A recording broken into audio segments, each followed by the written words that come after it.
The old mechanic's hands didn't shake as he pressed the barrel of the Russian's gun against the corporate suit's temple. 58 years of fixing broken things had taught him precision. Some things, though, couldn't be repaired with tools.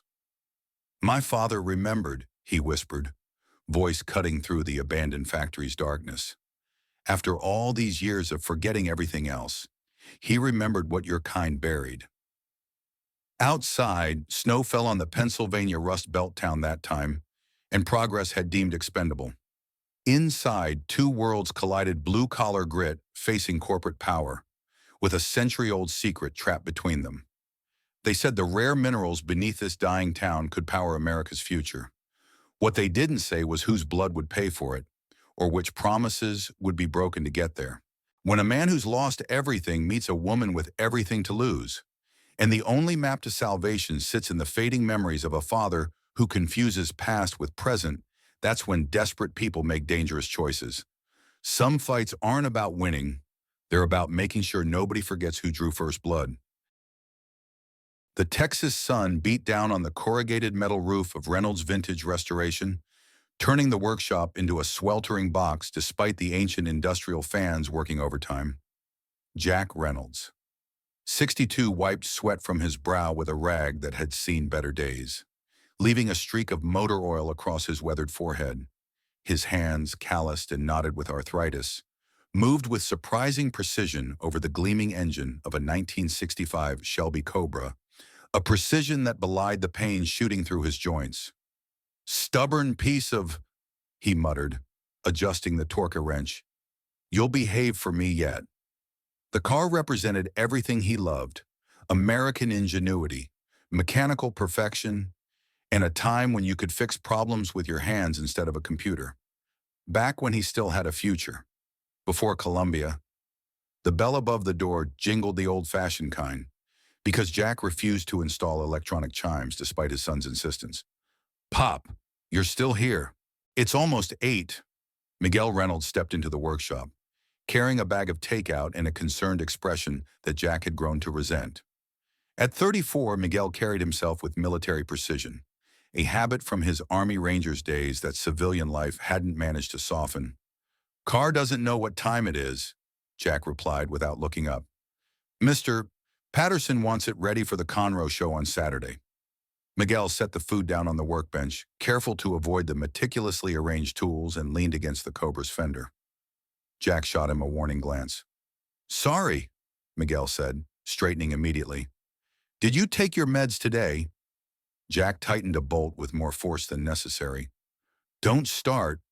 The doctor said, the doctor says a lot of things that cost a lot of money." Jack finally looked up, his blue eyes sharp despite the fatigue lining his face. "NASA's health plan doesn't cover disgraced former employees. Remember."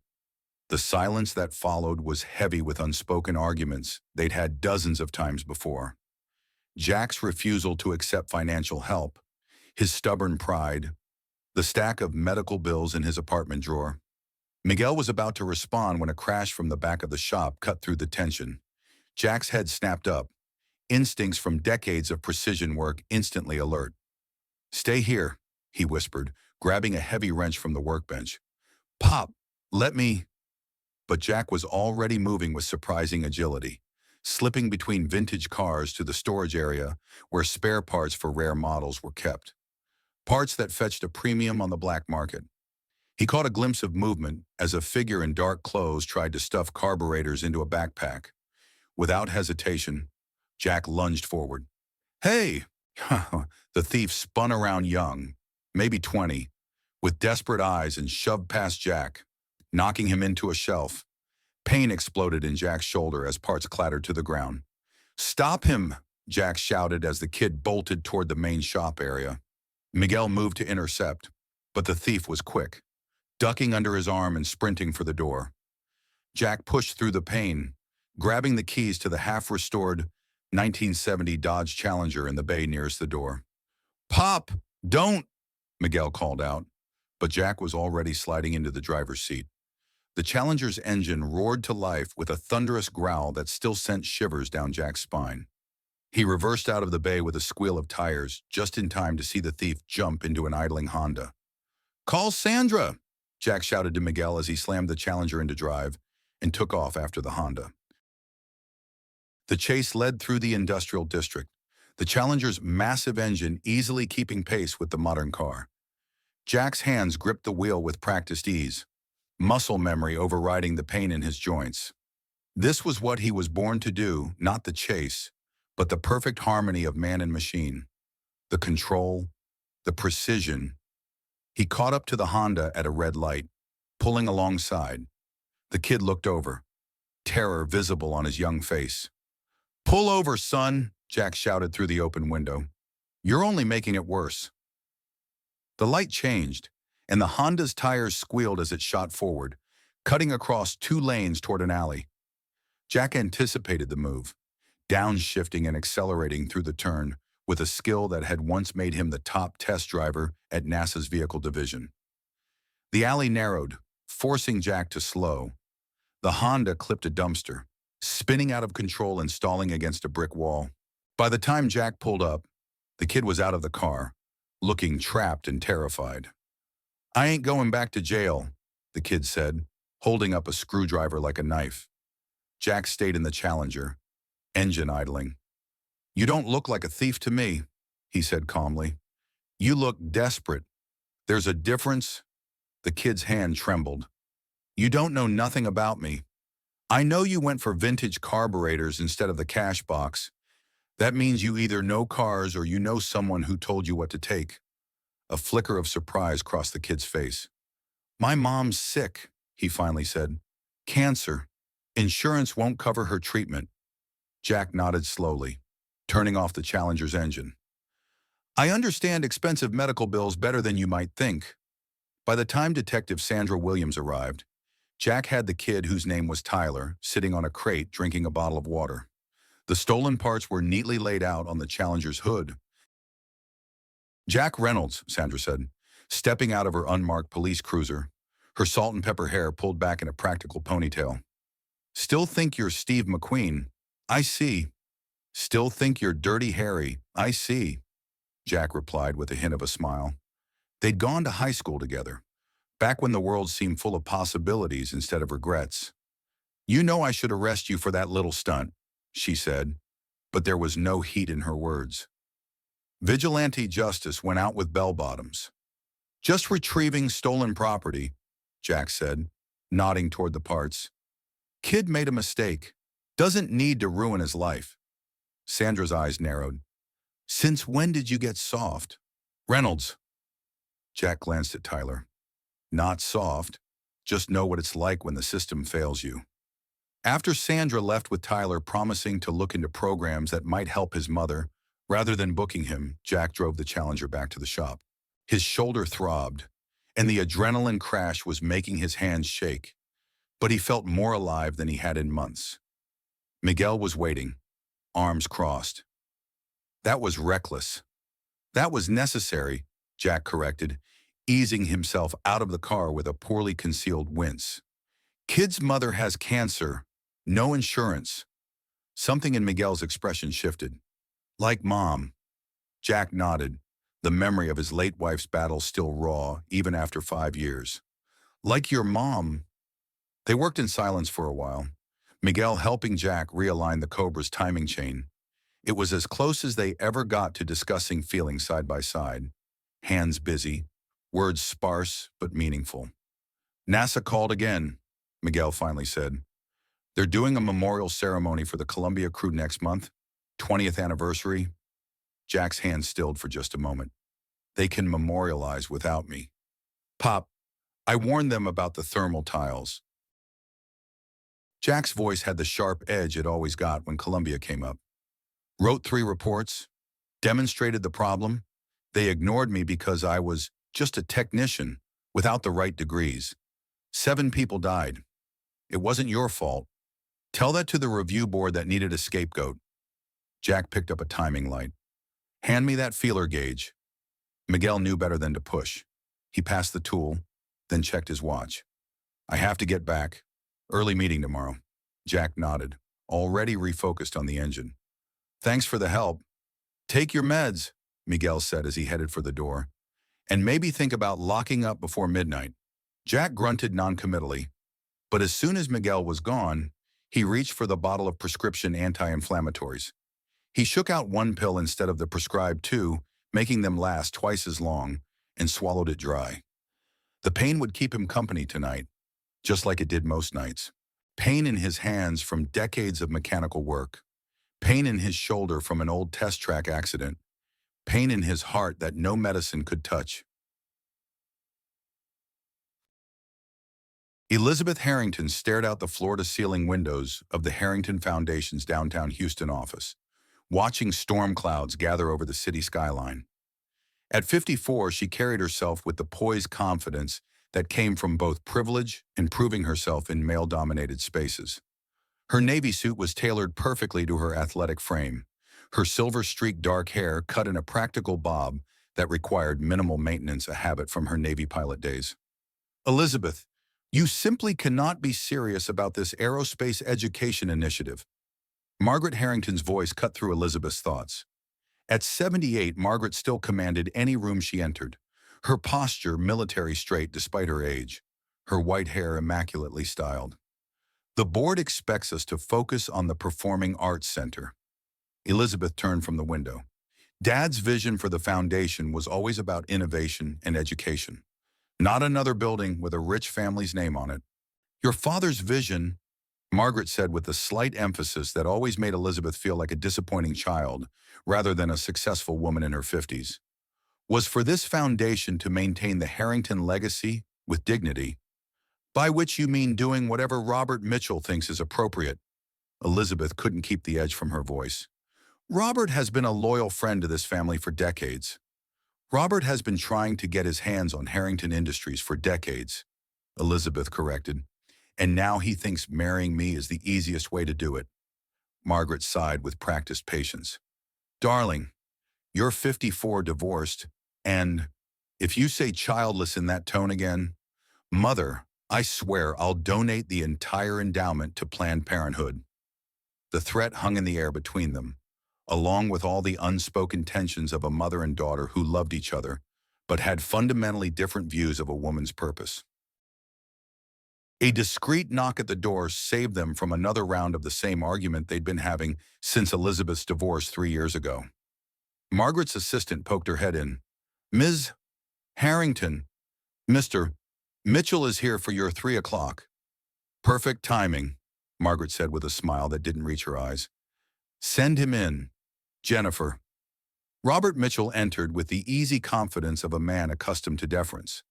At 58, he kept himself in excellent shape, his salt and pepper hair artfully styled to suggest distinction rather than age. His smile was practiced, showing just the right amount of perfect teeth. Margaret, lovely as always, he said, kissing her cheek before turning to Elizabeth. Elizabeth, I was hoping to catch you. Robert, Elizabeth acknowledged coolly. I was just leaving. Actually, he said, moving to block her path slightly, I wanted to discuss the Houston Energy Symposium next week. I thought we might attend together. The implication was clear. Public appearances together, setting the stage for an expected announcement. Elizabeth felt a rush of the same trap sensation that had led to her leaving her first husband after realizing she'd spent 25 years living someone else's idea of her life. I'll be out of town, she lied smoothly. Foundation business in Austin? Perhaps the following weekend, then the opera gala. Robert, Elizabeth said with a forced smile. I appreciate the thought, but I'm not interested in being escorted anywhere. Robert's expression didn't change, but something cold flickered in his eyes. You misunderstand. This would be a business arrangement beneficial to both Harrington Industries and Mitchell Energy.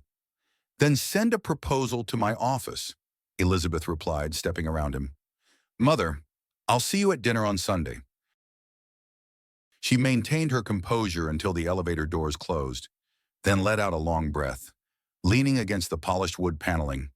The foundation office always made her feel like she was suffocating under the weight of expectations, her mother's, society's, her father's ghosts. The elevator opened to the private underground garage where her Tesla was parked. Elizabeth slid behind the wheel but didn't start the car immediately. Instead, she pulled out a folder she'd taken from her father's old study the night before. Inside was a collection of vintage car photos, her father's passion, and a handwritten list of chassis numbers that meant nothing to her. But it was the last item that had caught her attention, a faded photograph of a 1967 Ford Mustang, Shelby GT500, alongside two men. One was her father, decades younger. The other was a lean man in mechanic's coveralls whom she didn't recognize. On the back, in her father's precise handwriting, Jack Reynolds. The only man I'd trust with the Eleanor Project. Elizabeth had never heard of any Eleanor Project, but she'd recognized the gleaming Mustang immediately. It had been her father's prized possession, kept under a cover in their garage, never driven after she'd turned 10. Upon his death last year, it had been moved to climate-controlled storage, another piece of the Harrington legacy to be preserved but not enjoyed. On impulse, she pulled out her phone and searched Jack Reynolds Mechanic Houston. Several results appeared, including a website for Reynolds vintage restoration with a Houston address. Elizabeth started the Tesla. Decision made. Her mother was busy with Robert for at least an hour.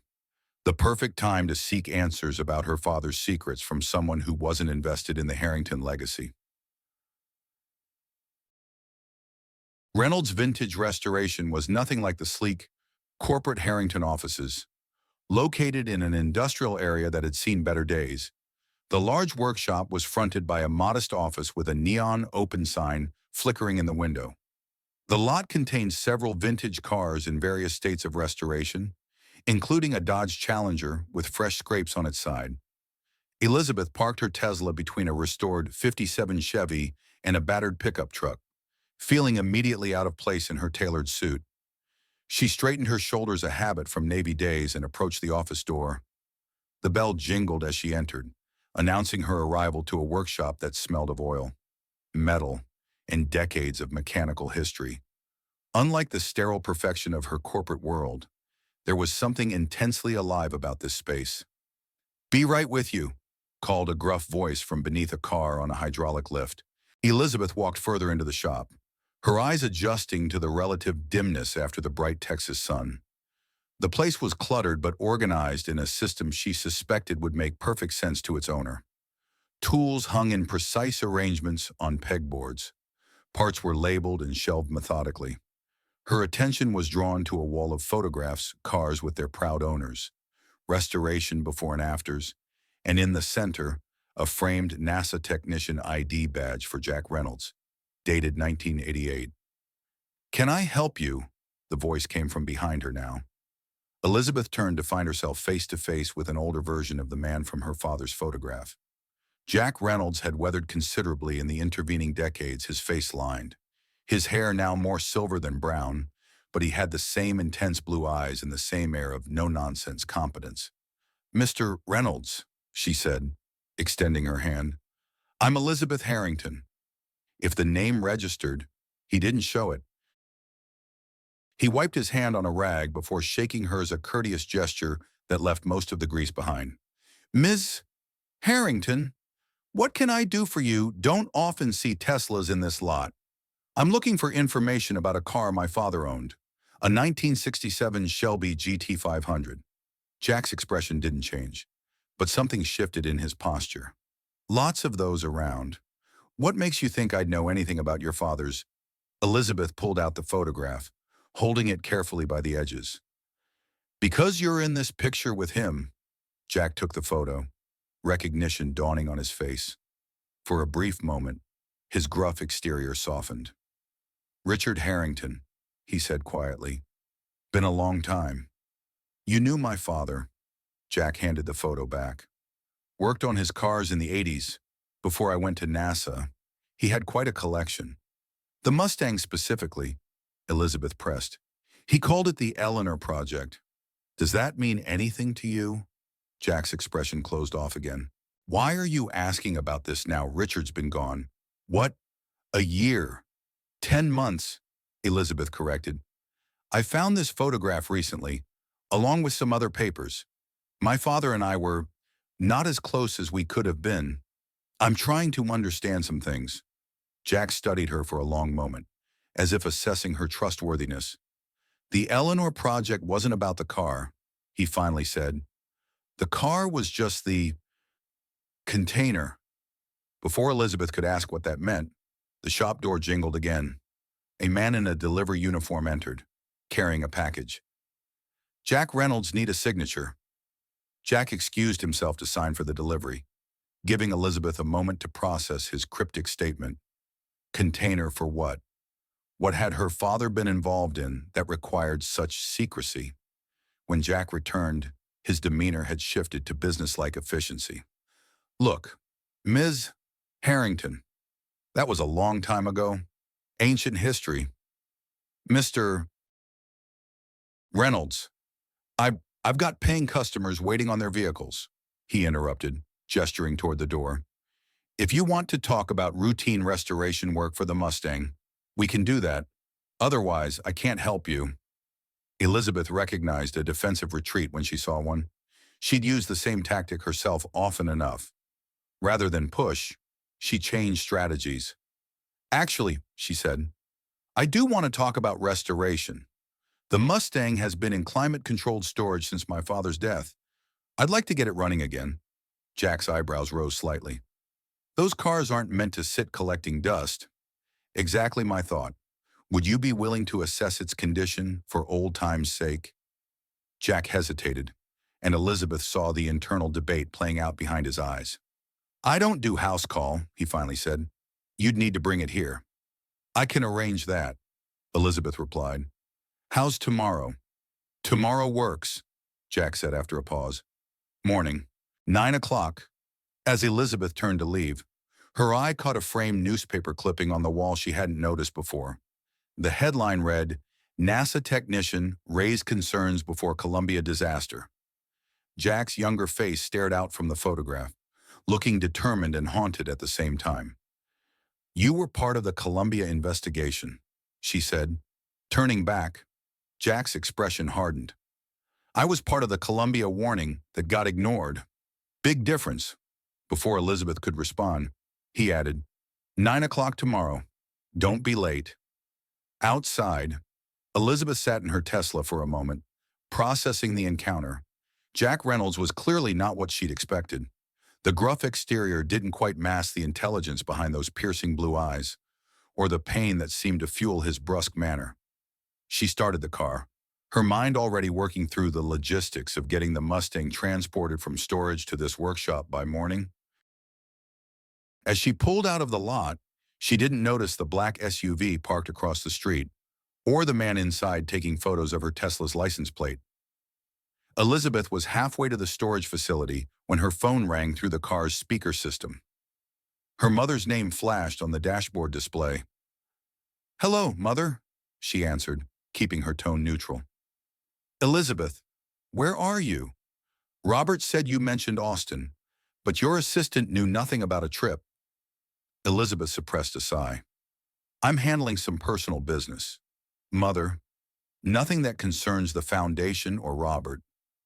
Everything you do concerns the foundation, Margaret replied with the sharp edge that always made Elizabeth feel 16 again. The Mitchell merger discussion is at a critical stage. There is no merger discussion, Elizabeth said firmly. I've made my position clear. Darling, be reasonable. Robert's offer is more than generous. Harrington Industries needs the stability his leadership would provide, and the foundation would benefit from the combined resources. The subtext was clear. At 54, Elizabeth should be grateful for the attention of a man like Robert Mitchell, regardless of her own feelings or ambitions. We'll discuss this later, Elizabeth said, spotting the turn for the storage facility. I have to go. She ended the call before her mother could respond, a small act of rebellion that still gave her a hint of satisfaction even at her age. The storage facility was high security, requiring multiple forms of identification before Elizabeth was allowed access to the climate-controlled warehouse where the Harrington collection was maintained. Inside, under soft lighting designed to prevent UV damage, sat 12 vehicles beneath custom covers, each representing a chapter of her father's life. Elizabeth walked past Jaguars, Ferraris, and rare American muscle cars to the far corner where the Mustang waited. She pulled back the cover, revealing the Shelby GT500 in midnight blue with white racing stripes, exactly as it appeared in the photograph, with her father and Jack Reynolds. "Hello, Eleanor," she murmured, running her hand along the perfectly preserved hood. As a child, she'd loved this car most of all. Her father had occasionally taken her for drives, explaining the mechanical symphony beneath the hood with a passion he rarely showed for anything else. Those drives were among her few warm memories of a man who had otherwise been distant, consumed by his business empire. Elizabeth arranged for the Mustang to be transported to Reynolds Vintage Restoration first thing in the morning. As she replaced the cover, her phone buzzed with a text from an unknown number. "Harrington should stay away from Reynolds. Final warning." A chill ran down her spine. She glanced around the warehouse, suddenly aware of how isolated she was. The security cameras provided some comfort, but the message had been precisely timed. Someone was watching her movements. Elizabeth took a screenshot of the text, then deleted it from her messages. Threats were nothing new in the corporate world she inhabited, but this felt different, more personal, more dangerous. As she left the storage facility, she scanned the parking lot carefully before approaching her car. Nothing seemed out of place, but the sense of being watched lingered. She slid into the driver's seat, locked the doors, and took a moment to steady her breathing, a technique from her pilot training. The rational part of her mind suggested canceling tomorrow's meeting with Jack Reynolds. Whatever connection he had to her father might not be worth the risk. But another part, the part that had once flown fighter jets and thrived on adrenaline, was more determined than ever to uncover the truth. She started the car and pulled out of the lot, checking her rearview mirror frequently. 3 blocks away, she made a sudden decision, turning sharply into the parking lot of a busy shopping center. She circled around, positioning herself to watch the entrance. Sure enough, a black SUV with tinted windows turned into the lot moments later, driving slowly past the rows of cars as if searching for something or someone. Elizabeth remained still, engine running, as the SUV completed a circuit of the lot before exiting back onto the main road. Only then did she allow herself to breathe normally again. Whatever the Eleanor project was, it clearly still mattered to someone. And that someone didn't want her talking to Jack Reynolds, which was exactly why she now intended to learn everything the mechanic knew about her father. The transport truck delivered the Mustang to Reynolds Vintage Restoration precisely at 9 the next morning. Elizabeth arrived separately, having taken precautions to ensure she wasn't followed. She'd swapped her usual business attire for jeans, boots, and a simple blouse clothes that felt surprisingly comfortable after years of corporate armor. Jack was waiting in the lot, wiping his hands on a shop rag as the truck backed the Shelby onto the pavement. His expression remained neutral, but Elizabeth didn't miss the way his eyes tracked over the car with appreciation. "She's been maintained," he commented as the transport driver secured the ramps. "Climate-controlled storage since Dad died," Elizabeth confirmed. "Before that, barely driven for years." Jack circled the car slowly. "That's the real crime. These machines are meant to be driven, not preserved like museum pieces." Once the transport driver departed, Jack gestured toward the main bay of his shop. "Let's get her inside and see what we're dealing with." Elizabeth followed as he drove the Mustang carefully into the workspace, noting how his hands seemed to caress the steering wheel with a mixture of familiarity and respect. For all his gruffness, Jack Reynolds clearly loved these machines. Inside, he popped the hood and began a methodical inspection, muttering occasionally to himself. Elizabeth stood back, watching his process, the way he checked connections, tested components, made notes on a clipboard. "When's the last time you saw this car run?" he asked without looking up. "I was maybe 10, Elizabeth replied. "Dad used to take me for drives on Sundays. Then one day he just stopped, said it was too valuable to risk on the road." Jack grunted. "Sounds like Richard, always calculating risk versus reward." "You knew him well." Jack straightened, fixing her with a searching look. "Well enough to know he didn't share his real business with many people." including his family. What exactly are you looking for here? Ms. Harrington. Elizabeth met his gaze directly. The truth. I found some of my father's papers after he died, things my mother doesn't know about. There were references to a project called Eleanor, the name he always called this car, and your name came up repeatedly. And you thought, what, that I'd just spill old secrets because you brought in a car for restoration? I thought you might want to know that someone doesn't want me talking to you, Elizabeth replied, pulling out her phone to show him the threatening text. I was followed yesterday after leaving here. Jack's expression hardened as he read the message. Black SUV tinted windows. Elizabeth's surprise must have shown on her face. Had one parked across the street all week, Jack explained. Figured it was just related to a case my friend at the police department is working on. He handed the phone back, his demeanor shifting subtly. Look, I haven't spoken to your father in over 15 years. Whatever project you think I was involved in is ancient history. Then why am I being warned away from you? Elizabeth pressed. Jack turned back to the Mustang, closing the hood with careful precision. I don't know, but I do know that poking at old secrets can be dangerous. I can handle dangerous, Mr. Reynolds. I flew FA-18s for the Navy before joining the family business. That earned her a reassessing look. Richard never mentioned his daughter was a fighter pilot. Richard never mentioned a lot of things about his daughter, Elizabeth replied with more bitterness than she'd intended to reveal. Something like understanding flickered across Jack's weathered face. Fathers and their expectations, he said quietly. Never quite what we hope for, is it? Before Elizabeth could respond, the shop door opened and Detective Sandra Williams entered, her practical suit and sensible shoes marking her as law enforcement, even without the badge clipped to her belt. Jack, she greeted, then turned a curious eye toward Elizabeth. Didn't know you had company. Sandra Williams, Elizabeth Harrington. Jack made the introduction with minimal elaboration. Sandra's an old friend. Elizabeth is a new customer. Sandra's eyebrows rose slightly at the Harrington name. As in Harrington Industries. The same, Elizabeth confirmed, extending her hand. Though I'm just here about my father's car, not business. Richard Harrington's daughter, Sandra mused, shaking Elizabeth's hand. I interviewed your father once, years ago. Missing persons case connected to one of his research divisions. I wasn't aware of any missing persons case, Elizabeth said. Her interest piqued. It was quietly resolved, Sandra replied, her tone neutral but her eyes sharp. Your father was very concerned about company privacy. Jack cleared his throat. What brings you by, Sandra? If it's about that kid from yesterday, I told you he doesn't need. Not about Tyler, Sandra interrupted. Though he's doing community service at the youth center. Thanks for asking. I'm here about the break-ins. There's been another one. Classic Car Emporium over on Westheimer.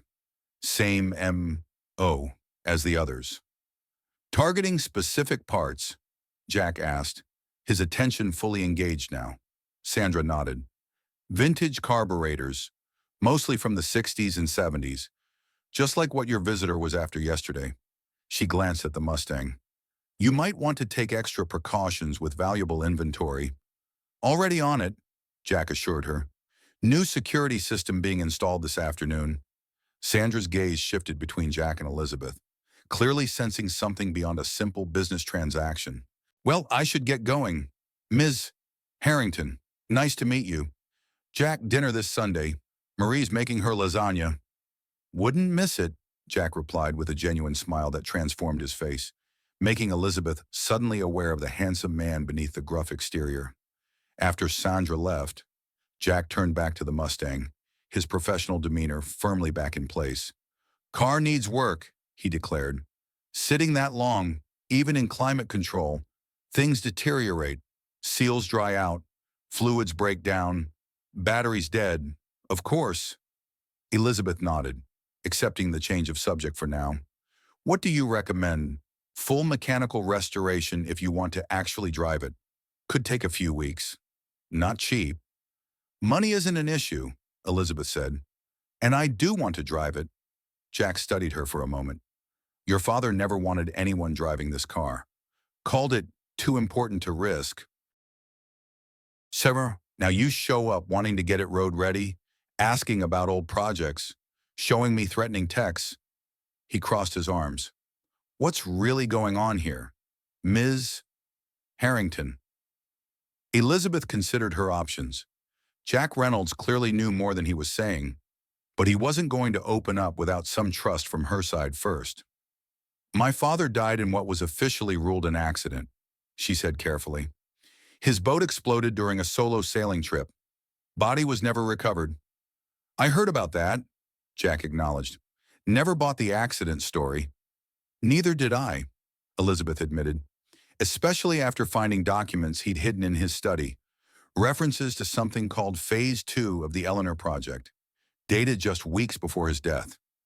She met Jack's eyes directly, and a note that said, if anything happens to me, Jack Reynolds knows where to look. Jack's expression remained impassive, but Elizabeth noticed his hands tighten slightly on the shop rag he was holding. I think you know exactly what the Eleanor Project was, she continued, and I think it might have something to do with why my father died.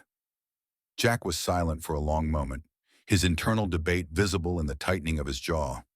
Finally, he tossed the rag onto a workbench and gestured toward a small office at the back of the shop. Not here, he said simply. Too many ears these days. The office was cramped but orderly, with filing cabinets lining one wall and a desk stacked with repair manuals and parts catalogs. Jack closed the door behind them and pulled down the blinds on the interior window that looked out to the main shop floor. What I'm about to tell you doesn't leave this room, he began, leaning against the desk. Your father made me promise that 20 years ago, and I don't break promises even to dead men. Elizabeth nodded, her pulse quickening slightly. I understand. The Eleanor Project wasn't officially sanctioned, Jack explained. It started in the late 90s when your father approached me at NASA. I was working in the materials division then, testing new composites for the shuttle program. He paused, seeming to consider how much to reveal. Richard had developed a new material lightweight, incredibly heat-resistant, virtually indestructible under the conditions of atmospheric re-entry. He believed it could replace the ceramic tiles on the space shuttle. Why wasn't it officially sanctioned? Elizabeth asked. That sounds like exactly what NASA would want. Politics, Jack replied with a hint of bitterness. Your father had developed it through Harrington Industries, not through a NASA contract. The bureaucrats didn't want an outside solution, especially one they'd have to license. Too many careers and contracts at stake. He ran a hand through his silver hair. So we worked on it privately. That Mustang was our cover. Richard would come to my workshop allegedly to work on his vintage car, but really we were testing his material, documenting results, building a case that NASA couldn't ignore. And did they ignore it? Jack's expression darkened. Columbia happened. 7 astronauts died because of heat shield failure during re-entry, exactly what Richard's material could have prevented. After the disaster, I tried to bring our research forward, but by then, your father had backed away from the project, said it was too late, that we'd just be seen as opportunists trying to profit from tragedy. Elizabeth processed this information, connecting it to what she already knew about her father, his obsession with legacy, his retreat from public life after Columbia. What happened between you two? She asked. Why hadn't you spoken in 15 years? Jack hesitated. We had a falling out. I wanted to go public with everything, our warnings, the material, all of it. Richard refused, said it would destroy too many careers, including mine. He was protecting me, in his way, but I couldn't see it then. He shook his head. I called him a coward. That was the last time we spoke. But he kept the research, Elizabeth suggested, continued developing it privately. Apparently, Jack agreed, Phase 2 would be like him, patient, playing the long game. Elizabeth was about to ask another question when a sharp crash from the main shop interrupted them. Jack was on his feet instantly, moving with surprising speed to the office door. He opened it cautiously, peering into the workshop. "Stay here," he ordered in a low voice, reaching for a heavy wrench from a nearby tool chest. But Elizabeth was already moving, military instincts kicking in. She grabbed a pry bar from the wall and followed Jack into the main shop area, staying low and scanning for threats. The Mustang's driver's side window had been shattered, glass glittering across the concrete floor. A brick lay among the fragments, wrapped in paper secured by a rubber band.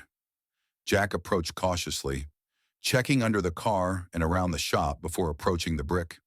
He used the wrench to knock away remaining glass from the window frame, then carefully extracted the brick without touching the paper. "Security cameras?" Elizabeth asked quietly, still scanning the shop. Jack shook his head. "Being installed this afternoon. Remember," he unwrapped the paper using the wrench to avoid contaminating potential evidence. A message was typed in plain font: "Stop looking for Eleanor." Elizabeth felt a chill that had nothing to do with the shop's air conditioning. "They know the project name, and they're escalating," Jack agreed grimly. "First text, now this." He pulled out his phone. "I'm calling Sandra." Before he could dial, the sound of screeching tires drew their attention to the front of the shop. Through the open bay door, Elizabeth saw a black SUV accelerating away. "That's them," she said, already moving toward her Tesla. "I'm going after them." "Wait," Jack called, but Elizabeth was already sliding into the driver's seat, muscle memory from military training taking over. The Tesla's electric motor responded instantly, launching the car forward with silent efficiency. Elizabeth caught a glimpse of Jack running toward the Challenger as she pulled onto the street, but her focus was entirely on the black SUV now 2 blocks ahead. Traffic was light in the industrial area, allowing her to close the distance quickly. The SUV driver spotted her in their rearview mirror and accelerated, weaving between slower vehicles. Elizabeth matched their moves, the Tesla's handling allowing her to maintain pursuit despite the SUV's aggressive driving. They turned onto a busier thoroughfare, forcing Elizabeth to navigate more carefully. She was gaining ground when a second black SUV pulled out from a side street, positioning itself between her and the first vehicle. "Great," she muttered. "Two of you." The second SUV began slowing deliberately, trying to block her pursuit. Elizabeth checked her mirrors, spotting Jack's Challenger gaining ground behind her, its distinctive engine note audible even inside her well-insulated Tesla. Making a split-second decision, Elizabeth swerved into the oncoming lane, accelerating past the blocking SUV before oncoming traffic forced her back into the proper lane. The maneuver put her directly behind the lead SUV again. Close enough to read the license plate, she fumbled for her phone, trying to voice record the plate number. When the SUV ahead braked sharply, Elizabeth reacted instinctively, swerving to avoid collision. But the SUV matched her movement, clipping her front quarter panel. The Tesla spun, tires squealing as the traction control system fought to regain stability. Elizabeth countersteered, managing to bring the car to a stop facing sideways across 2 lanes. The SUV accelerated away, but the second vehicle was approaching fast. Elizabeth braced for impact when the Challenger roared past her, putting itself between her and the oncoming threat. The second SUV swerved at the last moment, mounting the curb to avoid Jack's car before speeding away after the first vehicle. Jack pulled the Challenger alongside Elizabeth's damaged Tesla, rolling down his window. "You okay?" he shouted over the engine's rumble. Elizabeth nodded, adrenaline still coursing through her system. "Got their plate number?" Jack gestured for her to follow him back to the shop. As they drove, Elizabeth noticed her hands were shaking slightly on the steering wheel, not from fear, but from the rush of being back in action after years behind a desk. By the time they returned to the shop, Sandra Williams was already there, examining the broken window of the Mustang. Her expression shifted from professional concern to sharp focus when she saw the damage to Elizabeth's Tesla. "What happened?" she demanded. Jack explained about the brick, the message, and the subsequent chase. Elizabeth provided the license plate number she'd memorized. Sandra called it in immediately, then turned back to them with a serious expression. "You two need to tell me what's really going on here.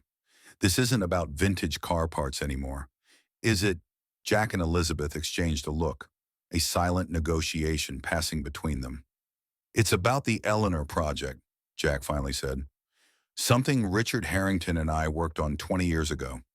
Something that apparently still matters to someone. Sandra's eyes narrowed. The missing persons case I mentioned earlier. It involved a Harrington Industries researcher who disappeared right after Columbia. He was working on advanced materials. What was his name? Elizabeth asked, a sense of dread building. Chen, Dr. William Chen, brilliant materials scientist. According to your father, Sandra watched their reactions carefully. He was declared dead after 7 years. Car found abandoned near the Mexico border. Jack paled visibly. Will was part of the original team. He helped design the testing protocols. So this isn't just about old research, Elizabeth said slowly. People have died over this. Potentially, Sandra agreed. And now someone's sending you both very clear warnings to back off. Jack moved to the Mustang, running his hand along its sleek frame. They knew to target this car specifically, called it by name, which means they know exactly what the Eleanor Project was, Elizabeth concluded. And they're afraid we're going to expose it. Sandra's phone buzzed. She checked it, her expression grim. The SUV was reported stolen yesterday, abandoned 10 minutes ago in a mall parking lot 5 miles from here. Professional job, Jack muttered. I need to take official statements, Sandra said. And I strongly suggest you both reconsider whatever it is you're looking into. These don't sound like people who issue empty threats. Elizabeth thought of her father, his secrets, his unexplained death, his final message pointing to Jack Reynolds. She thought of the Mustang, preserved all these years as a container for something important enough to kill for. I can't walk away from this, she said firmly. My father died because of whatever the Eleanor Project evolved into. I need to know why. Jack studied her for a long moment, then nodded slightly. Richard always said you had his stubbornness. He turned to Sandra. We'll give statements, but this isn't over. As Sandra began taking their official accounts of the incident, Elizabeth noticed Jack surreptitiously checking the undercarriage of the Mustang, his expression troubled. Whatever secrets the Eleanor Project held, they were hidden somewhere in that car, and someone was willing to go to extreme lengths to keep them buried. The question was who stood to lose the most if those secrets came to light. After giving their statements to Sandra, Jack insisted on examining the Mustang more thoroughly. He locked the main bay doors and set up portable work lights to illuminate the underside of the car after raising it on a hydraulic lift. What exactly are we looking for? Elizabeth asked, standing beside him as he methodically inspected the chassis. Not sure, Jack admitted. But your father was methodical. If he hid something in this car, it would be somewhere secure but accessible. Elizabeth watched his movements, noting the careful precision despite the obvious pain in his hands. When he winced while reaching for a particular spot, she stepped forward. Let me, she offered. Just tell me what to look for. Jack hesitated, then nodded, directing her attention to a section of the frame near the rear axle. Check for anything that doesn't look factory standard. Welds that seem newer, panels with different patina. Elizabeth lay on a creeper and rolled beneath the car, using a flashlight to examine the areas Jack indicated. Her military training in aircraft inspection served her well, allowing her to spot subtle differences in metal finishes and assembly techniques. There, she said after several minutes, pointing to a section of the frame that appeared slightly different from its surroundings. The metal here has a different texture. Jack rolled under to look where she was pointing. Good eye, he murmured appreciatively. That's not factory work. Together, they examined the section more closely, finding almost invisible seams around a rectangular area, approximately 12 by 8 inches. Jack retrieved a set of specialized tools, demonstrating how to probe the edges without damaging the surrounding metal. Your father's work, he commented as they carefully loosened the panel. I recognize the technique. After 20 minutes of delicate manipulation, the panel came free, revealing a hidden compartment built into the frame. Inside was a small metal box, sealed with what appeared to be an electronic lock. Biometric, Jack said, examining the lock without touching it. State of the art for the early 2000s, which means it's probably keyed to your father's fingerprint. Elizabeth felt a surge of disappointment. Then we can't open it. Not necessarily, Jack replied, rolling out from under the car. Richard was paranoid but practical. He always built in contingencies. He lowered the lift, bringing the Mustang back to floor level. Let me see that photograph again. Elizabeth retrieved the photo from her purse, handing it to Jack. He studied it intently, then turned it over to examine her father's handwriting on the back. The only man I'd trust with the Eleanor Project, he read aloud. That's not just a compliment, it's a clue. He moved to the driver's side of the Mustang, opening the door and reaching under the seat. After a moment of searching, he extracted a small metal plate attached to the seat frame. Chassis plate, he explained. Every car has a VIN, but vintage restoration often involves secondary identification when parts are replaced. The plate had a series of numbers stamped into it, along with what appeared to be a small sensor. Your father installed this, Jack said. It's not standard on any Shelby. I'd bet good money this is a secondary biometric reader, keyed to my fingerprint as a backup. Elizabeth watched as Jack hesitated, then pressed his thumb against the sensor. For a moment, nothing happened. Then a soft click came from beneath the car. They returned to the hidden compartment, finding the metal box now unlocked. Jack carefully removed it and placed it on a clean workbench. You should do the honors, he said, stepping back. It's your father's legacy. Elizabeth opened the box slowly. Inside was a small hard drive, a USB stick, and a sealed envelope with her name written in her father's handwriting. With slightly trembling fingers, she opened the envelope first. The letter inside was dated just 2 weeks before her father's death. Elizabeth, if you're reading this, then you found Jack Reynolds and trusted him enough to search for what I've hidden. I'm sorry for the secrecy, but what I've discovered made caution necessary. The Eleanor Project didn't end after Columbia. I continued the research privately, developing applications beyond what Jack and I originally envisioned. The material we created has extraordinary properties that could revolutionize not just aerospace, but energy production, medical technology, and more. But someone within Harrington Industries discovered the potential military applications and has been working to weaponize it without my knowledge. I've gathered evidence on the hard drive, including names. Trust no one within the company until you've reviewed everything. Jack Reynolds is the only person outside the conspiracy who understands enough about the material to help you understand what's at stake. His integrity cost him his NASA career, but it's why I trust him with this and why you should too. I love you. Lizzie. I'm sorry I wasn't the father you deserved. Perhaps this chance to right a wrong can be my final gift to you. Dad Elizabeth read the letter twice, her vision blurring slightly on the second pass. Her father had rarely called her Lizzie and never expressed regret about their relationship while he was alive. She handed the letter to Jack, watching his expression as he read it. He knew he was in danger, Jack said quietly after finishing. This wasn't written by a man planning a sailing trip. This was written by a man preparing for the worst. Elizabeth picked up the hard drive. We need to see what's on this. Jack shook his head. Not here. If they're watching my shop, this isn't secure. He thought for a moment. I know someone who can help. Someone we can trust. Your son, Elizabeth guessed, remembering the photos in his office. Jack nodded.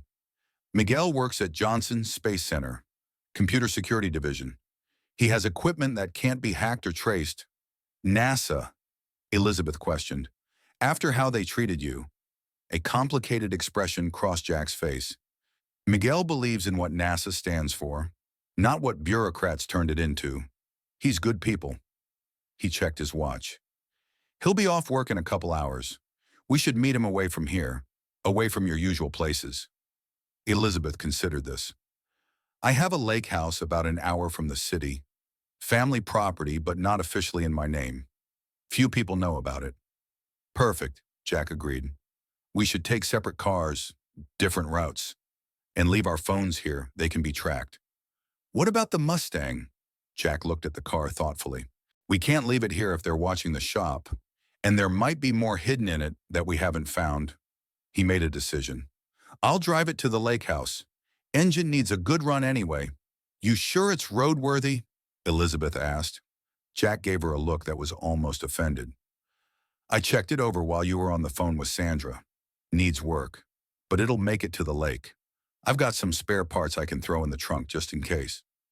They agreed on a meeting time and place, with Elizabeth providing directions to the lake house that avoided main highways. As they prepared to leave, Jack held up the metal box. We should hide this somewhere else, in case they come back for the car.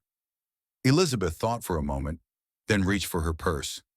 They'll expect it to be with me or in the Mustang, she said, pulling out a compact travel makeup kit. Let's use misdirection. She emptied the makeup kit, carefully fitting the hard drive and USB stick inside before replacing a few cosmetic items on top.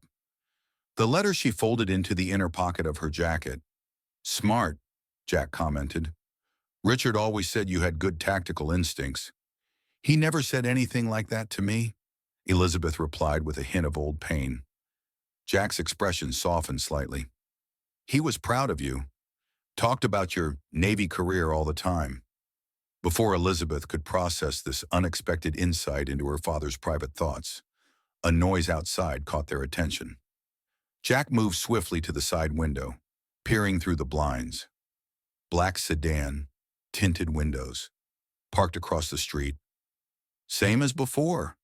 Jack shook his head. Different car, same purpose. I'd guess. Elizabeth felt adrenaline beginning to course through her system again.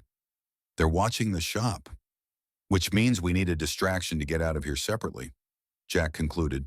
He thought for a moment, then reached for his phone. I have an idea, but we need to call Sandra first. 30 minutes later, Elizabeth watched from the small office as a tow truck pulled up outside the shop. 2 police cruisers arrived moments later, positioning themselves strategically around the building. Sandra came through, Jack commented, joining her at the window. Now for the next part.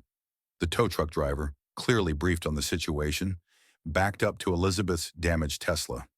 Jack emerged from the shop, engaging the driver in animated conversation while pointing at the car's damaged front end. One of the police officers approached, clipboard in hand, creating the impression of an official accident report being filed. Elizabeth watched the black sedan across the street. Through the shop's security mirror, she could see its occupants paying close attention to the activity around the Tesla. They're focused on the car, she confirmed. Think this will work? Jack nodded. Sandra's people will keep them occupied. You slip out the back in my truck. I'll follow later with the Mustang once they're gone. Elizabeth glanced at the battered pickup truck Jack had indicated. Not exactly inconspicuous. Neither is a Tesla in most places, Jack countered with the ghost of a smile. Keys are in the visor. Take the service road behind the building, then the route we discussed. Elizabeth hesitated. Be careful, Jack. Whatever this is, it's already gotten at least 2 people killed. 3 decades in high-risk testing environments, Jack replied. I'm still here. That says something about my survival instincts. Their eyes met briefly, an unspoken understanding passing between them. Then Elizabeth slipped out the back door, crossed quickly to Jack's truck, and was gone before anyone in the sedan could notice. As she navigated the unfamiliar vehicle through Houston's industrial backroads, Elizabeth's mind raced with questions. Who within Harrington Industries had been weaponizing her father's research? How did it connect to Columbia? And most importantly, why was it worth killing for 20 years later? The lake house lay ahead, and with it, perhaps, answers to questions she hadn't even known to ask about the father she thought she knew. The lake house sat on 3 acres of wooded shoreline, its weathered cedar exterior blending with the natural surroundings. Unlike the ostentatious Harrington mansion where Elizabeth had grown up, this retreat was modest and practical, a 2-bedroom cabin with a large deck overlooking the water. Her father had purchased it under a shell company 30 years ago, using it as a personal getaway where, Elizabeth now realized, he could work on secret projects away from corporate scrutiny.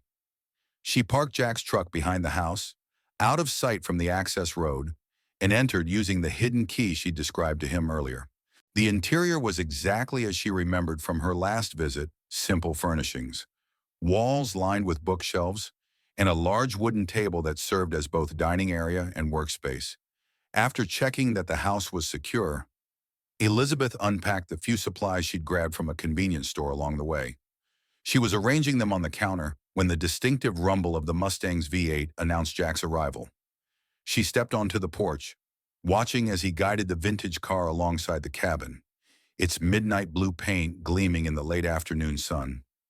He emerged from the driver's seat with a satisfied expression. "Ran beautifully," he reported, patting the Mustang's roof affectionately.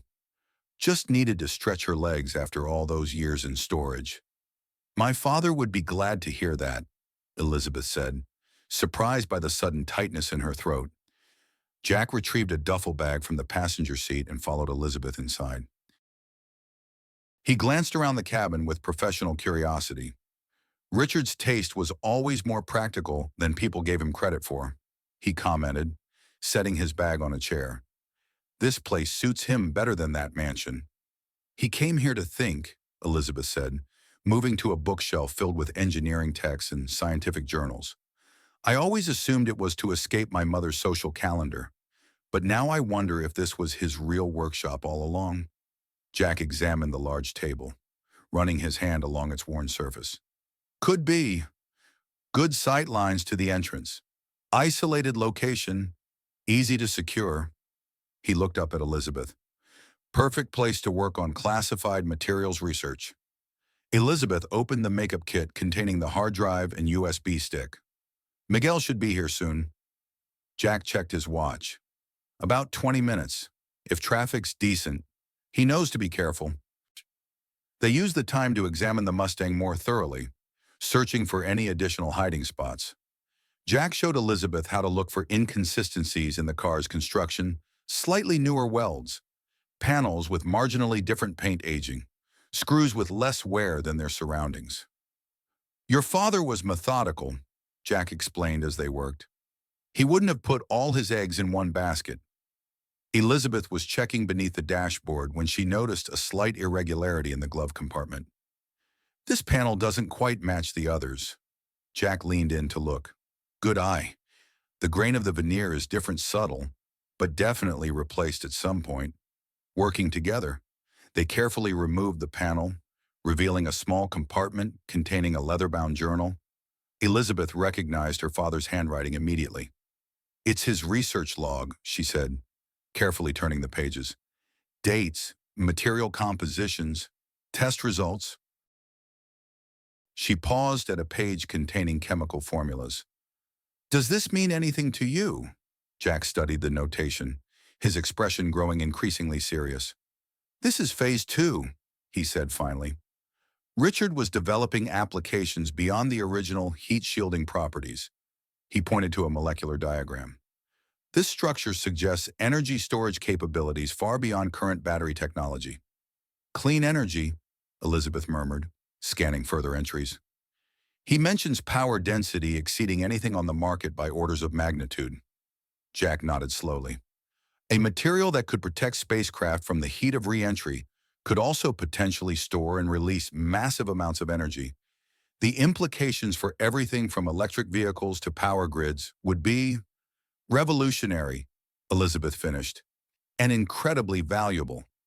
Or dangerous in the wrong hands," Jack added grimly. "Any technology that can store that much energy could also release it catastrophically." Before they could discuss further, headlights swept across the front windows. Jack moved quickly to the side, peering carefully through the blinds. "It's Miguel," he confirmed, recognizing his son's Jeep. Miguel Reynolds entered with the careful awareness of someone with military training, immediately assessing the cabin's layout and occupants. He was taller than his father, but had the same intense blue eyes and deliberate movements. The family resemblance was strong despite Miguel's darker complexion and younger features. "Dad," he greeted, embracing Jack briefly before turning to Elizabeth with a respectful nod. "Ms. Harrington, Elizabeth, please," she corrected, offering her hand. Miguel's handshake was firm and professional. Dad explained some of the situation on the phone. Something about Richard Harrington's research and potential corporate espionage. "It's more complicated than that," Jack said, gesturing toward the table where they'd placed the hard drive, USB stick, and journal.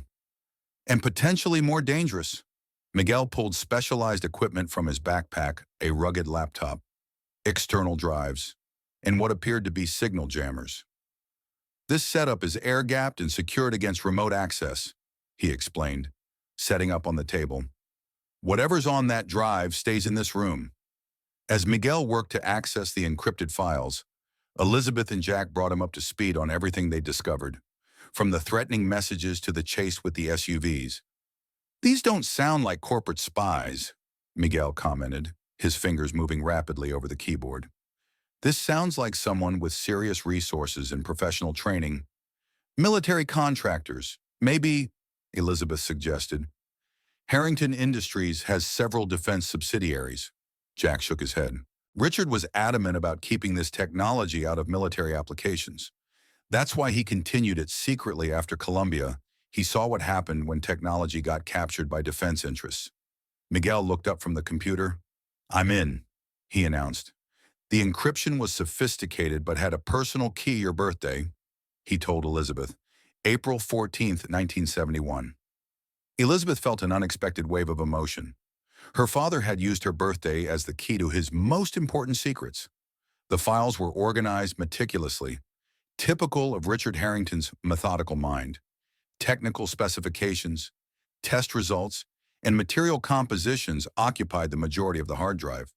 But it was a folder labeled Oversight that drew their immediate attention. Inside were surveillance photos, financial records, and internal memos documenting a shadow operation within Harrington Industries. The operation, codenamed Prometheus, appeared to be diverting resources from legitimate research to develop weaponized applications of Richard's material. "These are weapons designs," Jack said, pointing to schematics on the screen. "Using the energy storage capabilities for directed energy weapons, exactly what Richard feared." "And this is who was behind it," Elizabeth said grimly, opening a document containing organizational charts and personnel files. At the top of the hierarchy was a name that made her blood run cold: Robert Mitchell. "Mitchell Energy," she breathed. "He's been after Harrington Tech for decades. The merger talks, the pressure to join the boards, it was all to get access to this research." "There's more," Miguel said, opening an encrypted email chain. "These communications suggest they knew your father had discovered their operation and was gathering evidence." The final email in the chain, dated 3 days before Richard Harrington's death, was chillingly direct. "RH problem requires immediate resolution. No loose ends." Elizabeth stared at the screen. The reality of her father's murder finally confirmed in black and white. "They killed him," she said quietly, "and made it look like an accident. And now they're after anyone who might expose them," Jack added, meeting her eyes. "Which includes us." Miguel, who had been examining other files while they talked, suddenly straightened. "You need to see this," he said urgently, opening a video file. Richard Harrington's face appeared on screen, recorded in what appeared to be this very cabin. He looked tired but determined, his normally immaculate appearance slightly disheveled. "If you're watching this, Elizabeth," he began, "then you found Jack in the Eleanor files. I don't have much time, so I'll be direct. Robert Mitchell and his associates have weaponized our material against my explicit directives. They've created a prototype weapon capable of disabling electronic systems without the visible effects of an EMP, a clean electromagnetic weapon that leaves no evidence of attack." Richard ran a hand through his gray hair, a gesture Elizabeth recognized from childhood, his tell when deeply troubled. 3 days ago, they tested it on a commercial airliner over the Gulf. Flight 2317. Official report says electrical failure led to the crash. 17 people died. His voice broke slightly. They used my technology to murder civilians as a demonstration for potential military buyers. Elizabeth gasped, remembering the crash that had made headlines briefly before being pushed aside by other news.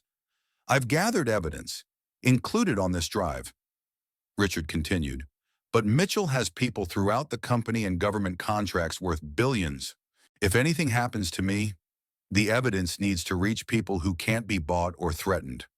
He leaned closer to the camera.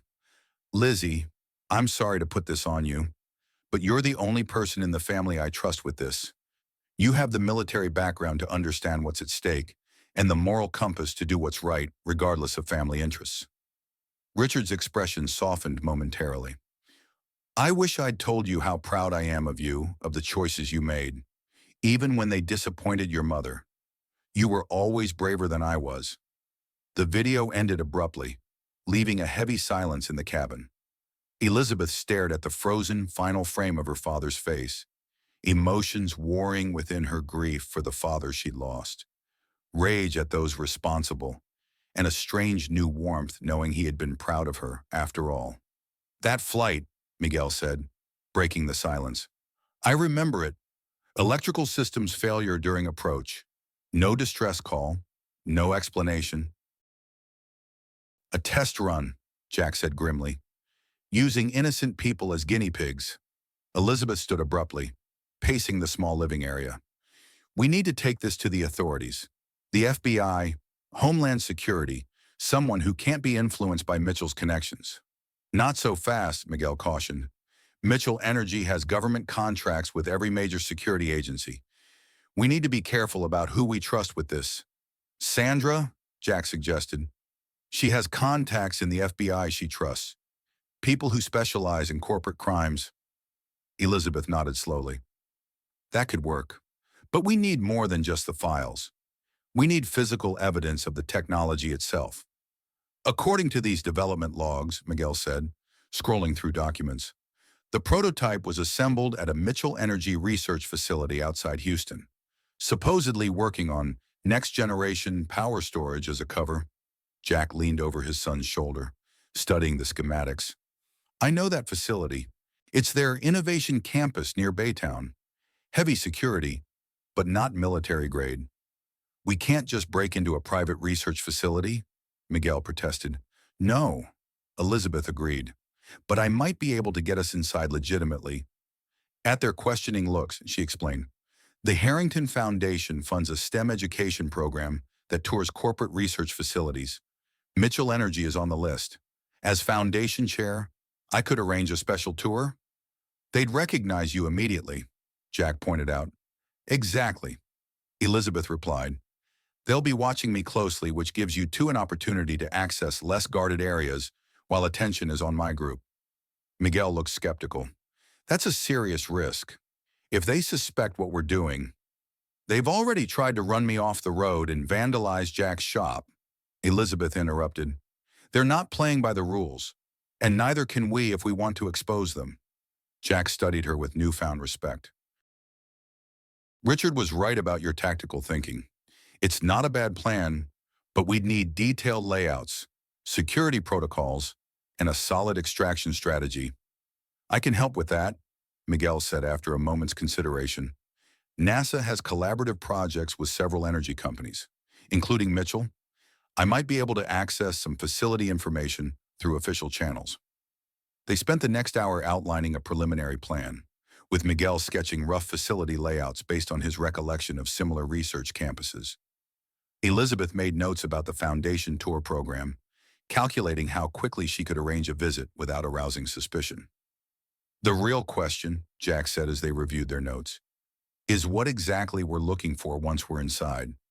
The weapon prototype would be heavily secured. We don't need the weapon itself, Elizabeth replied. Just confirmation it exists and evidence linking it to Flight 2317, enough to get federal investigators involved with search warrants. Miguel nodded in agreement. Documentation, test records, component manifests, anything that corroborates what's on the hard drive. Jack was about to respond when his phone buzzed. His expression darkened as he read the message. It's Sandra, he said. My shop was broken into again. They ransacked the place looking for the Mustang. He showed them the photo Sandra had sent, tools scattered across the floor, cabinets emptied, office torn apart. "They're getting desperate," Elizabeth observed, "which means we need to move quickly before they realize where we are." "Sandra says she stationed a patrol car near the shop," Jack continued, "but she's worried they might track us through vehicle registrations or traffic cameras." Miguel closed the laptop, disconnecting the hard drive. "We should assume they have access to law enforcement databases. Mitchell Energy provides security systems to half the police departments in Texas. Then we need a secure place to stay tonight," Elizabeth said. "Somewhere they wouldn't think to look." Jack considered for a moment. "I know a place. Old friend owes me a favor, has a hunting cabin about 30 miles from here. No electricity, so no electronic trail. We can head there after dark, figure out next steps." Elizabeth nodded her agreement. "I'll need to make a brief appearance at the foundation tomorrow to arrange the tour without arousing suspicion. I can say I'm conducting a review of our educational programs." "Too risky alone," Jack argued. "More suspicious if I suddenly disappear or change my routine." Elizabeth countered. "I'll have my driver take me directly to the foundation offices downtown, very public. Lots of security cameras. They won't try anything there." They continued planning as daylight faded, the urgency of their situation bringing a focused intensity to their discussions. Miguel prepared secure burner phones for emergency communication, while Jack checked over the Mustang to ensure it remained in driving condition. Elizabeth stepped onto the porch for a moment of quiet reflection, staring out at the darkening lake. The weight of her father's final message settled around her shoulders, not just the responsibility of exposing a conspiracy, but the unexpected gift of knowing he had valued her choices after all. She was so absorbed in thought that she didn't hear Jack approach until he was beside her, offering a mug of coffee. "Penny for your thoughts," he said quietly. Elizabeth accepted the coffee gratefully. "Just processing. 24 hours ago. I thought my father died in a sailing accident. Now I'm planning corporate espionage against one of the most powerful men in Texas." Jack leaned against the porch railing. "Richard had a way of complicating lives, even from beyond the grave." "You two were close once," Elizabeth observed. "More than just colleagues." Jack gazed out at the water, his weathered face reflective in the fading light. "We were friends. Good ones. Different backgrounds. Different educations. But we saw the world the same way." He sipped his coffee. "Both obsessed with doing things right, with precision. Both stubborn as hell." "What really happened after Columbia?" Elizabeth asked gently. Jack was quiet for so long, she thought he might not answer. "I wanted to go public with everything, our warnings. The alternative heat shield material. All of it. I was angry, grieving for the crew. Needed someone to blame. And my father refused," Jack nodded. "Said it would just look like opportunism, trying to profit from tragedy. Said the timing was wrong, that we needed to be patient." His voice hardened slightly. 7 people died. Patience felt like betrayal. So you went public anyway," Elizabeth guessed. "Tried to," Jack corrected. "NASA buried it. I was discredited, pushed into early retirement. Richard tried to help behind the scenes, but I was too angry to accept it." He shook his head ruefully. "Pride, damned expensive thing sometimes." "But he kept working on the material," Elizabeth said. "All these years." "That was Richard," Jack agreed. "Relentless when he believed in something, and he believed in this technology's potential to save lives." He turned to face her directly. "Now I understand why he backed away publicly. He saw the military potential before I did, knew it needed to be developed carefully. And now people are using it to kill," Elizabeth said bitterly. "Not if we stop them," Jack replied with quiet determination. "Richard trusted us to finish what he started. We owe him that much." Their eyes met in the gathering darkness, an unspoken commitment forming between them to justice, to truth, and to the legacy of a man they had both loved in their different ways. The moment was broken by Miguel calling from inside. "Movement on the access road. Vehicle approaching without lights." Jack immediately went on alert, his body language shifting from reflective to tactical in an instant. Inside. Now! They hurried back into the cabin, where Miguel was already dousing lights and retrieving a handgun from his bag. Army issue? Jack asked with raised eyebrows. Personal protection, Miguel replied tersely. Texas law. Elizabeth moved to the window, carefully peering through the blinds. Can't make out the vehicle type yet. Still about half a mile down the road. We need to move, Jack decided. Miguel, take the hard drive and journal in your Jeep. Head for that hunting cabin we discussed. Elizabeth and I will take the Mustang as a decoy. They're looking for it anyway. Splitting up is risky, Miguel argued. Keeping all our evidence in one place is riskier, Jack countered. If they catch one group, the other can still expose the truth. Elizabeth grabbed the makeup kit containing the USB drive. I'll take this with me. Different evidence in different locations. They moved quickly, gathering only essential items. Jack started the Mustang while Miguel transferred the computer equipment to his Jeep. Elizabeth made a final sweep of the cabin, ensuring they left nothing critical behind. As she headed for the door, she noticed a framed photograph on the bookshelf she hadn't seen before. Her father and Jack, much younger, standing beside the Mustang with matching grins of accomplishment. She grabbed it impulsively, slipping it into her jacket pocket before joining Jack in the car. The Mustang's engine rumbled powerfully as Jack guided it down a narrow service path that circled away from the main access road, an escape route Elizabeth hadn't even known existed. Your father always planned for contingencies, Jack explained, navigating the rough track with skilled precision. Had this path cleared years ago. Connects to a county road about 2 miles south. Through the trees behind them, Elizabeth caught glimpses of headlights on the main approach to the cabin. They found us, she said tensely. But how? Questions for later, Jack replied, focused on the challenging terrain. Right now, we just need distance. The service path was barely wide enough for the Mustang, branches occasionally scraping against the paint as Jack maintained a careful balance between speed and control. Elizabeth gripped the dashboard as they bounced over roots and ruts, the vintage car's suspension handling the abuse surprisingly well. She's tougher than she looks, Jack commented, sensing Elizabeth's concern. Your father made sure of that. They emerged onto a narrow county road, the Mustang's tires finding blessed pavement after the rough trail. Jack immediately accelerated, putting distance between them and the cabin before their pursuers could realize they'd slipped away. Elizabeth checked the side mirror anxiously. No headlights behind us yet. Think Miguel got out okay. He went the other direction, has a head start, and knows how to evade pursuit, Jack assured her. Army Rangers don't forget those skills. They drove in tense silence for several miles, taking a series of complex turns onto progressively smaller roads, Jack's method of ensuring they weren't followed. The Mustang performed flawlessly, its powerful engine eating up the miles as they headed deeper into rural Texas. Where exactly are we going? Elizabeth finally asked as they turned onto a particularly isolated stretch of country road. Friend of mine from NASA days, Jack explained.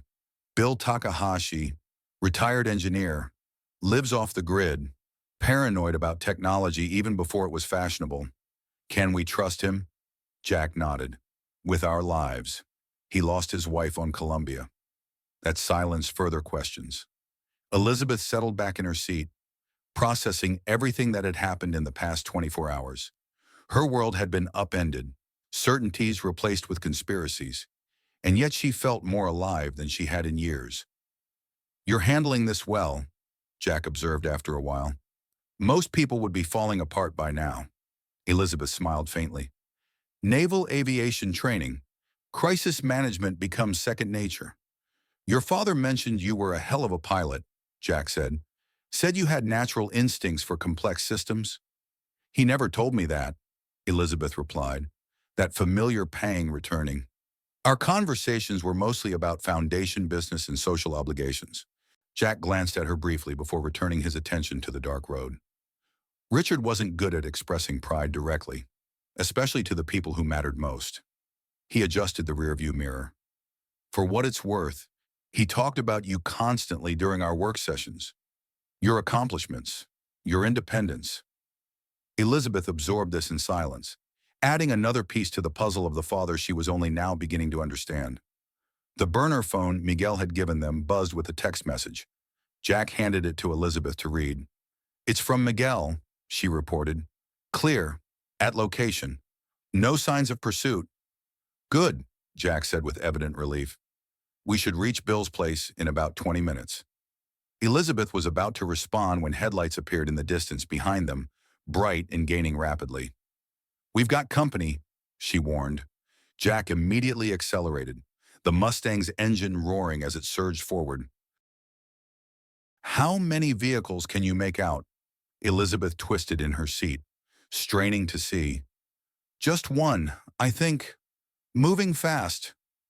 The pursuing vehicle closed the distance quickly, its high beams illuminating the Mustang's interior. Jack took a sharp turn onto an even narrower road, forcing their pursuer to slow momentarily. "Hang on," he instructed, downshifting for better control as the road began to wind through increasingly hilly terrain. Elizabeth braced herself as Jack pushed the Mustang hard through the curves, demonstrating driving skills that went well beyond ordinary experience. The car responded beautifully, taking the turns with precision despite its age and size. "NASA test driver," Jack explained, noting her surprise. "Before they put me in the workshop." The pursuit vehicle, now visible as a dark SUV, stayed with them, gaining ground on straightaways but losing it again in the turns. Jack's intimate knowledge of the Mustang's handling was keeping them ahead, but barely. "We can't outrun them forever," Elizabeth observed tensely. "The road eventually straightens out ahead." Jack nodded grimly. 3 miles to Bill's turnoff. We need a distraction." He thought for a moment. "Check the glove compartment. Should be a road flare in the emergency kit." Elizabeth retrieved the flare, understanding his plan immediately. As they rounded a particularly sharp bend, temporarily out of sight from their pursuer, Jack gave instructions. "When I say now, light it and drop it out your window. Aim for those dry bushes on the right." Elizabeth prepared the flare, her military training making the task automatic despite the car's jostling. They rounded another curve, the SUV momentarily out of sight behind them. "Now," Jack commanded. Elizabeth struck the flare and tossed it precisely into a patch of dry vegetation alongside the road. The magnesium ignited with blinding intensity, the brush catching fire almost immediately. Jack accelerated hard, putting distance between them and the growing blaze. In the rearview mirror, Elizabeth saw the SUV round the curve, then brake suddenly as the driver encountered the unexpected fire, partially blocking the narrow road. "That should slow them down," Jack said with grim satisfaction. "Bill's place is just ahead." He turned the Mustang sharply onto an almost invisible dirt track, cutting the headlights as soon as they were off the main road. In near total darkness, he navigated by moonlight and memory, the car creeping slowly through dense woods. After several tense minutes, they emerged into a small clearing containing a low cabin constructed of stone and reclaimed timber. A figure stood in the doorway, silhouetted by faint lamplight from within. "That you, Reynolds?" called a gruff voice. "It's me, Bill," Jack confirmed as he brought the Mustang to a stop. "Got a situation?" Bill Takahashi was shorter than Elizabeth had expected, with a compact build and alert, intelligent eyes that assessed them quickly. His Asian features were weathered by years of outdoor living, his salt and pepper hair pulled back in a short ponytail. "Inside," he directed without preamble. "Saw the fire from my lookout point. Won't take them long to start searching these woods." The cabin's interior was surprisingly spacious, with an open main room combining kitchen, dining, and living areas. What immediately caught Elizabeth's attention was the amount of technical equipment, ham radio, weather monitoring systems, and what appeared to be a homemade computer setup running off solar power. "Off-grid doesn't mean primitive," Bill explained, noticing her surprise. "Just means I control my own systems." Jack made quick introductions, then briefly explained their situation, while Bill checked the external motion sensors he'd installed around his property. Mitchell Energy, Bill mused when Jack finished. Always figured they were dirty, but this is beyond corporate espionage. He turned to Elizabeth. Your father was a good man, one of the few executives who came to the Columbia families personally. I didn't know that, Elizabeth admitted. Bill nodded. Most people didn't. He didn't do it for publicity. He moved to a cabinet, extracting a bottle of whiskey and 3 glasses. So, you've got evidence of weapons development and corporate murder. What's your next move? We need to get into Mitchell's research facility, Jack explained. Find physical evidence connecting them to the airline crash. Bill considered this as he poured 3 modest drinks. Tall order. That place is locked down tight. I consulted on their security systems design before I retired. Elizabeth and Jack exchanged surprised glances. You worked on Mitchell's security, Elizabeth asked. Freelance engineering consultant, Bill confirmed. Before I knew what kind of operation they were running. Quit when I started noticing military applications being developed under civilian covers. He handed them each a glass. Which means I might have something that could help you. Bill moved to a hidden panel in the wooden flooring, revealing a small safe. From it, he extracted a USB drive and a set of laminated cards. Security system schematics, he explained, and contractor ID badges that might still work. I kept them as insurance when things started feeling wrong there. Elizabeth examined the badges' generic contractor credentials with Mitchell Energy logos, but no photos. These could get us physical access, she said thoughtfully. Combined with my foundation tour as distraction, it might work, Jack agreed. If we can coordinate the timing precisely. Bill activated his computer system, uploading the security schematics for them to study. Main research area is here, he indicated on the floor plan. Dual authentication required badge plus biometric, but the maintenance tunnels beneath only need contractor credentials. They spent the next hour refining their plan, with Bill providing critical insights about security rotations and blind spots in the surveillance system. By midnight, they had a workable strategy that would allow Jack to access the facility's internal network, while Elizabeth kept attention focused on her official tour. We should try to reach Miguel, Elizabeth suggested as they finished. Let him know the plan has changed. Jack used the burner phone to send a coded message they'd established earlier. The response came quickly. Safe. We'll rendezvous at discussed location tomorrow, or 900. He's fine, Jack reported with relief. We'll meet him at Sandra's house in the morning. Bill showed them to the cabin's 2 spare rooms, simple accommodations with basic necessities. Solar hot water system if you want to clean up, he offered. Got some spare clothes that might fit. Nothing fancy. After Bill and Jack retired, Elizabeth found herself unable to sleep despite the day's exhaustion. She sat by the cabin's small window, staring out at the moonlit woods while turning her father's letter over in her hands. The distant sound of vehicles on the main road kept her alert search parties. Perhaps, still looking for the Mustang, but Bill had assured them his property was virtually invisible from the road, protected by natural features and deliberate camouflage. A soft knock at her door interrupted her thoughts. Come in, she called quietly. Jack entered, carrying 2 mugs of what smelled like herbal tea. Thought you might be having trouble sleeping, he said, offering her one of the mugs. Bill's special blend. Says it helps with stress without dulling the senses. Thanks, Elizabeth replied, accepting the warm drink gratefully. Too much adrenaline, I guess. Jack settled into the room's only chair, his movements betraying the stiffness in his joints despite his attempts to hide it. Used to get that after test flights. Brain won't shut off, keeps replaying scenarios. Elizabeth nodded in recognition. Exactly. Navy called it mission lock. Hard to break out of operational thinking. They sat in companionable silence for a few minutes, sipping the surprisingly pleasant tea. Elizabeth finally asked the question that had been nagging at her since viewing her father's video. Do you think we can stop them? Really stop them? Not just expose what they've done. Jack considered the question with the seriousness it deserved. Mitchell has money, connections, Government contracts, the kind of power that usually insulates people from consequences. He paused, meeting her eyes. But your father built a solid case, and we have something Mitchell doesn't. What's that? Nothing left to lose, Jack said simply. Mitchell thinks in terms of profits and calculations. People like that underestimate what others will risk for the right reasons. Elizabeth studied Jack's face, noting the determination that had replaced his earlier cynicism. You've changed your mind about my father since yesterday. Jack nodded slowly. Seeing the full picture changes things. Richard was playing a longer game than I understood. He gestured toward the letter in her hands. He was trying to protect more than just his legacy. He was trying to protect everyone, Elizabeth said softly. Including you, apparently.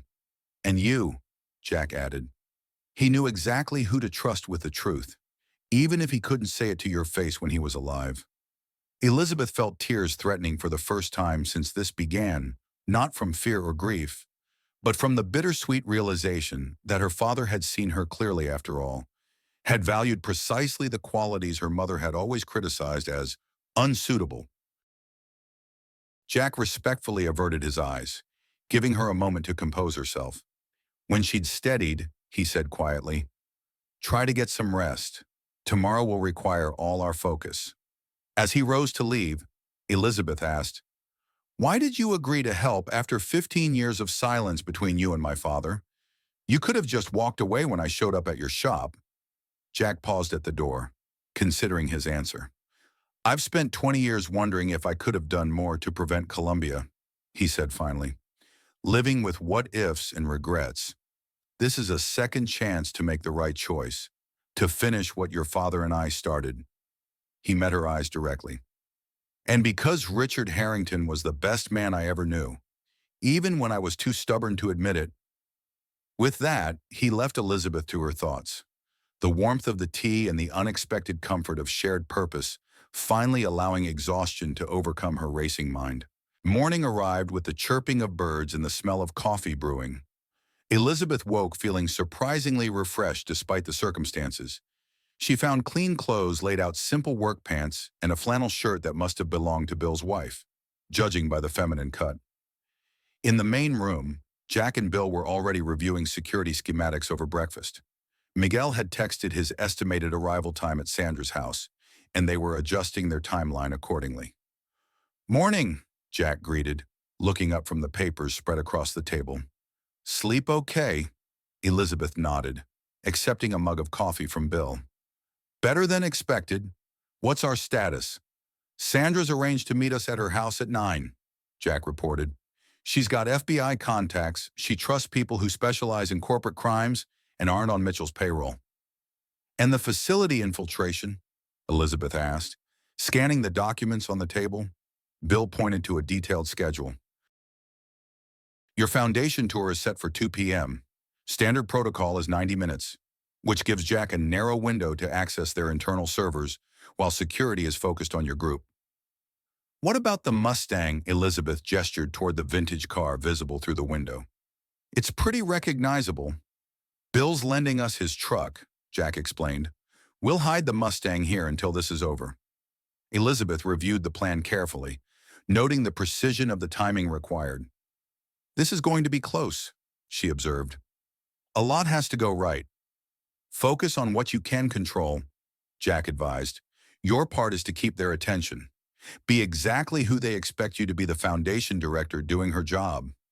While you're breaking into their secure facility," Elizabeth added with a hint of a smile. Jack shrugged. "I'm just an old mechanic poking around maintenance areas. Nobody pays attention to repair crews." Bill cleared his throat. "Speaking of which, I've got something that might help with your appearance." He disappeared into another room, returning with a small case. "Theatrical makeup. My wife was in community theater." Jack raised an eyebrow. "Makeup.